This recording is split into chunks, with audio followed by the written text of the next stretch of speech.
المدخل إلى قواعد اللغة الشركسية. هذه غبزة بزخابزة ميخا حاب نبيل حلمي شوقار 16 شام إتسميني ترى طوجرة ترى. طريقة ترتيب الضمائر.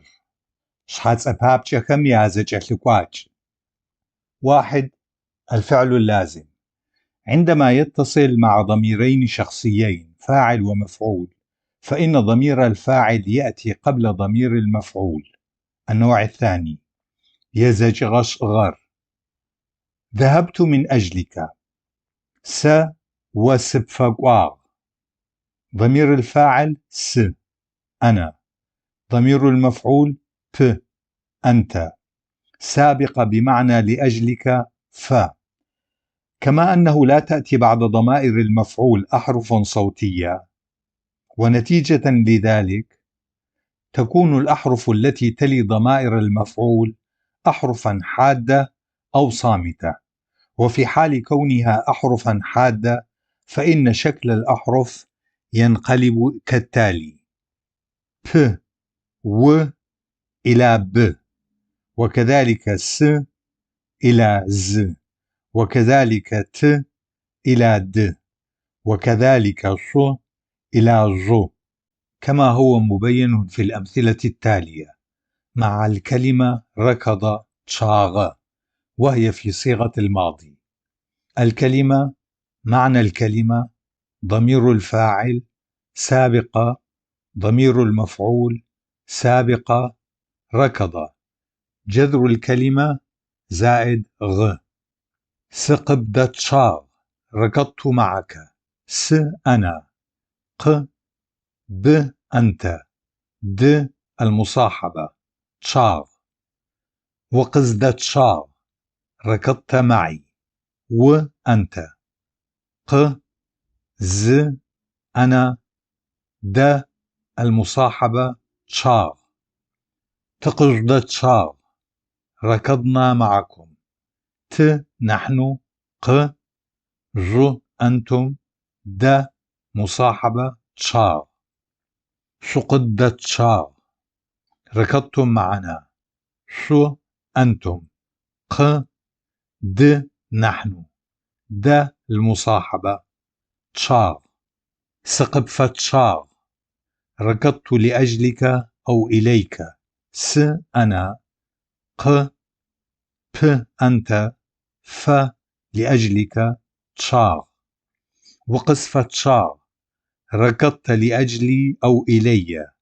و أنت. ق س أنا. ف لأجلي شاغ. سقطفت شاغ، ركضتم لأجلنا أو إلينا. س أنتم. ق ت نحن. ف لأجلي شاغ.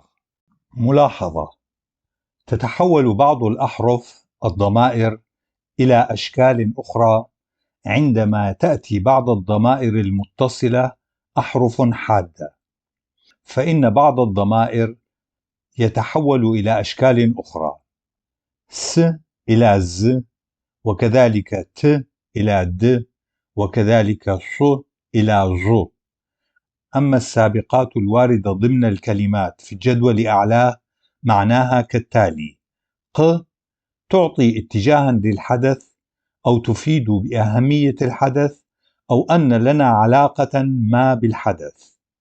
د تفيد معنى المصاحبة، ضمير الفاعل هو الذي يصاحب ضمير المفعول، أي أن المتصاحبين ليسا بنفس القدر من المسؤولية. أما إذا أردنا أن يكون المتصاحبين بنفس القدر من المسؤولية والبذل فإننا نستخدم العبارة زد بدلا من د. فهذه السابقة تعطي معنى يقوم بالحدث لأجل طرف آخر عن طيب خاطر، وقد تأخذ معنى خاصا أحيانا كما ورد في الجدول أعلاه. 2. الفعل المتعدي. عندما يتصل ضميري الفاعل والمفعول مع فعل المتعدي فإن ضمير المفعول يسبق ضمير الفاعل، عكس حالة الفعل اللازم. أمثلة: كتبت اسمك في داخل السجل مثلا. ودستخاغ يمثل ضمير المفعول أنت، يمثل ضمير الفاعل أنا، سابقة تشير إلى أن الحدث يتم في داخل شيء. هذه السابقة لها أدوار متعددة.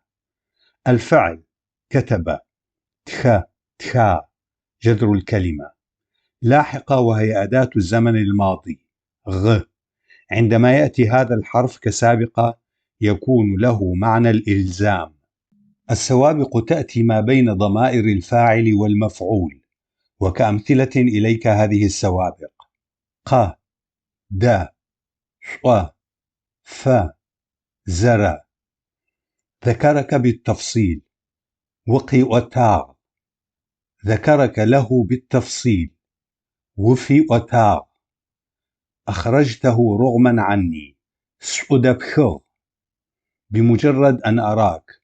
وزرسلغو ربحته علي مني. سعبحغ.